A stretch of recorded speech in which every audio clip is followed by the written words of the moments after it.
So today we're going to talk about grabby things, ways to hold on to bowls and blanks and stuff. Coming up. Boom.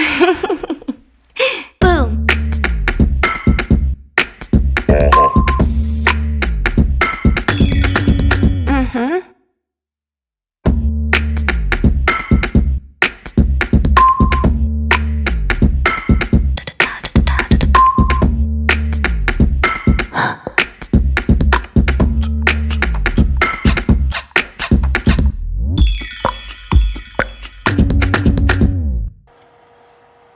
In my shop, I have got, believe it or not, 6 chucks, no two alike.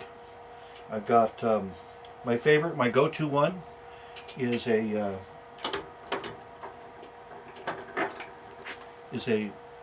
one-way stronghold chuck. I've probably got 5 sets of jaws that fits on this. I recently purchased a one-way Talon chuck. I'm really looking forward to using this. I just received it, and I'll talk about it. One way to me is some of the best chucks you can get. I have a Nova chuck, an interesting crossover between Nova jaws and Talon jaws. They're interchangeable. And then I've got these 2 dinosaurs. This is an interesting chuck. I'm not going to talk about this a whole lot. This is I don't even know what brand it is. It's a chuck with 4 independent jaws. It's a dinosaur. I'm going to guess it goes back to the 30s or even 20s. I like it because the jaws move independently and I can put odd shapes on it. Talk about this little bison. This was a gift. It was given to me by a friend who asked me to help him set up his lathe when he started to get into the wood turning avocation. And this was sitting in his drawer, and he says, "What are you going to do with that?" And I said, "I don't know. It's not terribly useful because it's so small and it's only 3 jaws." Clearly, a 3-jaw chuck is not going to hold on to something as well as a 2-jaw chuck. And also, it can only hold round pieces, pretty much. It's got step jaws, and they're not terribly serrated, but I find this is really handy for making small objects like finials and bottle stoppers. I use it surprisingly often, but like I say, it clearly does not hold on to things as well as a serrated or dovetailed 4-jaw chuck does.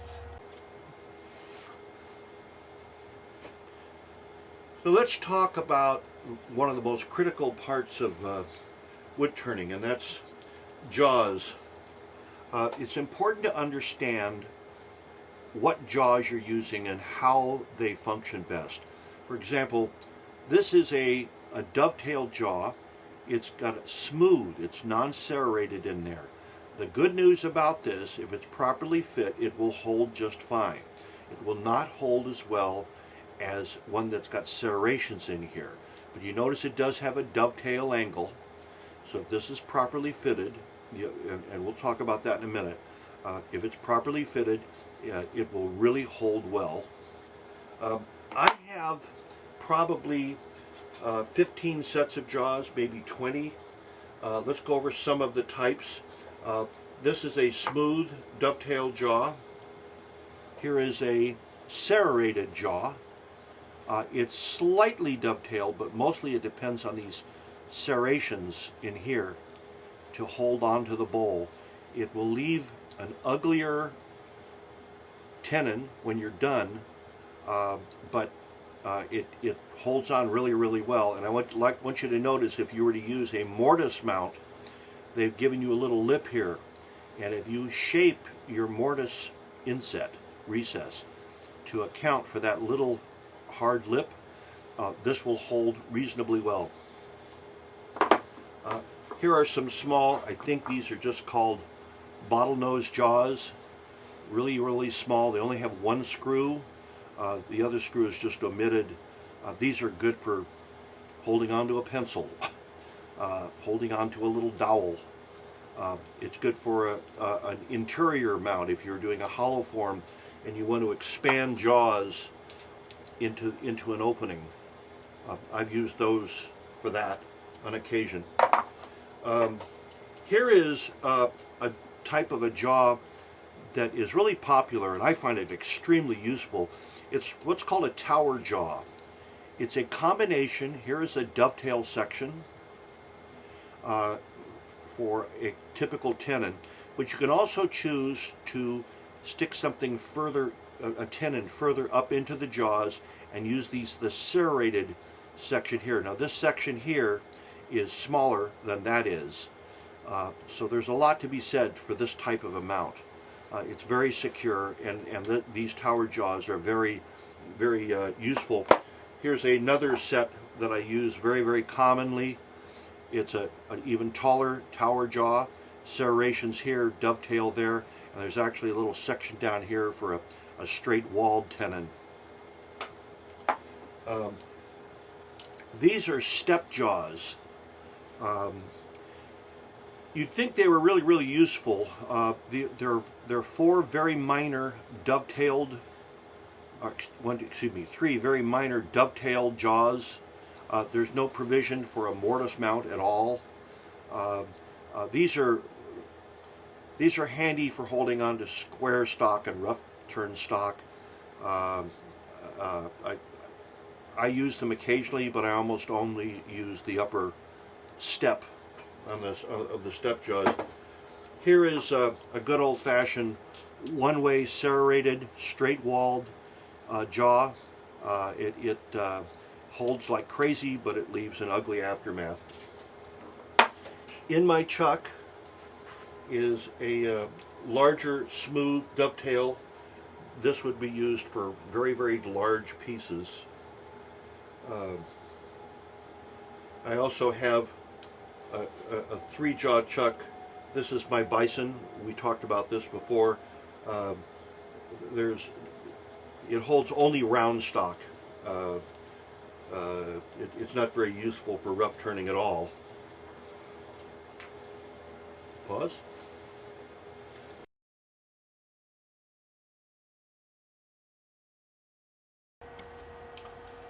So now I'm going to talk about two chucks that are different brands, but I really need to talk about them together. This is my one-way Talon, brand new chuck. I don't even have an adapter in it yet. Like with the Stronghold, I've got some rather large tower jaws. Once again, dovetail up on top, serrated down below, a little shallower, kind of beefy. And then here is a Nova. I think this is a G3. So Nova 2, Supernova 2. This was my everyday chuck for years and years, and I've got a lot of jaws for it. I've got, I think that's a 100. I think this is probably a 75. Here's a set of jaws that I believe are 50 millimeters. These are long nose. Again, that combination of dovetail and tower jaw. This one's purely a smooth dovetail. And the reason why I need to talk about these together is because it turns out that one-way Stronghold jaws don't fit my Talon, but the Novas do. So that's an interesting bit of revelation. These are good, dependable, I'm going to call them the Ford of chucks. I have these little teeny tiny small jaws that I use in both the Nova and now the Talon. That's good for holding dowels and holding maybe a little small hollow form. I do things like that. One of the more interesting things that came up recently is my friend Andrew Weiser, and also my son, Alex, bought 3D printers. And here's a 3D printed soft jaw. Now, that's kind of handy because I can modify these quite easily. I can't modify the metal, but I can modify these quite easily and adapt it to holding something that's just a one-of-a-kind. From what I understand, that's probably an hour's work and 20 cents worth of plastic. Once again, the Nova, the Supernova 2, has got a closed back. So it doesn't get clogged up with glue very often, but when it does, when it needs servicing, it's a real bother. Matter of fact, right now, this probably needs to be serviced. All right. So my go-to chuck is this one-way stronghold chuck. Probably had it for 10 years. I probably used, well, right, I've got 1, 2, 3, 4, 5 sets of jaws that fit it. I like it because it's got a very strong gear. It's got an open back, and some chucks have a closed back and some of them have an open back. And there's a good news, bad news, there's a trade-off there. A closed back means it's harder for things to get in the back, you know, glue or something like that. But if glue gets in there, it's hell to pay to try and get it back out. I just really like these a lot. There's a couple of features for the Stronghold chucks that, I ought to just go ahead and show you this right off the bat. They have an interesting solution. I don't know what these little travelers are called. I think One Way calls them a lower jaw. It's the little moving thing. I call that my traveler. But whatever it's called, that thing moves and it carries the jaws in and out. So what they've done is they have a little safety feature. If I crank on this all the way, it's actually possible to pull these things out. Now that's handy for cleaning it up, but the problem is that could technically come flying out if I just opened up the jaws too much. Now we're going to get to opening up jaws in a few minutes. So to offset that, they put a little pin right there that fits into this slot, and that is a limit. So if that's screwed on and I back this out, it will stop. It prevents me from opening it too far. This particular set of jaws are called tower jaws. I like them a lot because they've got a dovetail at the top, and they've got serrations on the lower, I'm going to say inch. And I can choose between a dovetail grip or a serrated grip. So it depends on whether I'm mounting something square or a dowel. Sometimes I do that. Or putting a foot on a bowl. And I'll show you that in a minute. I'll show you how to make a tenon. But it's really important that you understand the shape of your jaws when you're making a mounting system. So I've got these tower jaws. They're in this machine every day. I just really love these things. I have some larger serrated jaws for larger pieces. I almost never use these, but occasionally somebody wants a wide foot on a bowl that they've commissioned me to make. By the way, it's hard to keep jaws organized. I use these little rings. They're little, I don't know, you buy them at Staples to organize my jaws. I just clip them together in a loop. Another thing that I do is, because I've got 6 different chucks, I color code everything. This happens to be my red jaw. The handle, the chuck key is colored red. Every one of these jaws is also color coded red.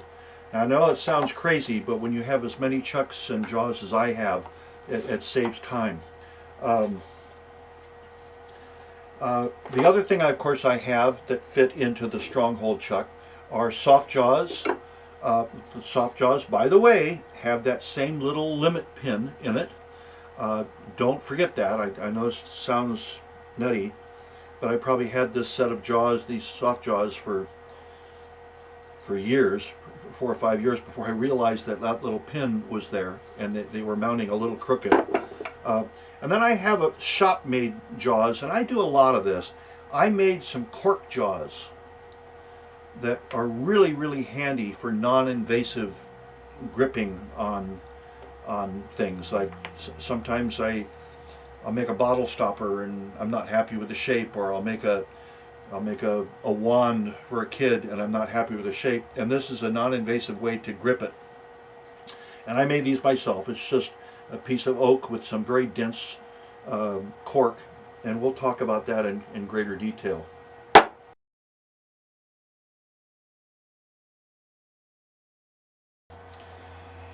So I cannot tell you how important it is that you take the time to understand the shape of the jaws that you've chosen to use. These are what I said earlier, are my favorite. If they're in my stronghold chuck, they're tower jaws, one-way tower jaws, and they have a little dovetail up here on the top. And I'm going to mount this little bowl blank in these tower jaws. So I've taken the time to study exactly that shape. And let's understand how these are made. The manufacturer makes these as a complete round circle, all one piece. Then they cut them into the 4 jaws. And that's important that you understand that, because what it means is that when these jaws are open, you may think that that's round, but it's not. If I close that over a tenon now, it's only going to make contact on those 8 spots. So it's really important for a secure grip and also for safety to make a tenon that the bowl gets held onto, the object gets held onto, where these jaws are almost closed. So what I did was I created a little template, and that template matches this perfectly. If I make a tenon that is that shape, and I'll show you in a second how I do that, this bowl will stay put. So let's turn a little bit.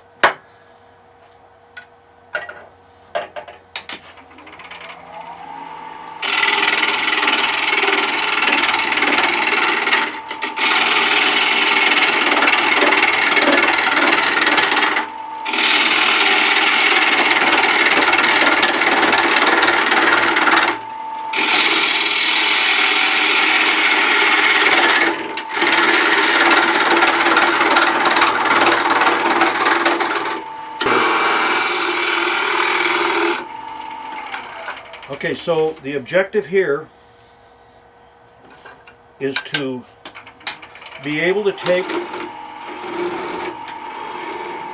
my jaw template and be able to slide this over the end of this and have it fit perfectly. Now you notice it's got a little dovetail angle on there, so I need to account for that. A handy tool is a skew, and I'm just going to angle that in. There are a lot of tools that would work for that. So you'll see, I'm probably there already, that I can take this dovetail jig and I can slide it down, and I know that that's going to fit perfectly into my stronghold chuck.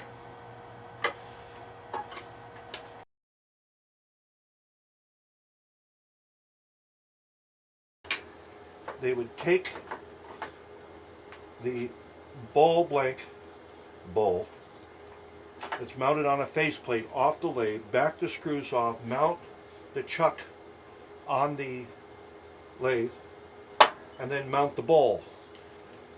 I'm going to suggest an alternate way to do that that gives you much more increased accuracy. I'm going to suggest that you slip the chuck on when it's still on the faceplate. Engage the tailstock with a large enough cone that centers it. If I tighten the tailstock and the chuck at the same time,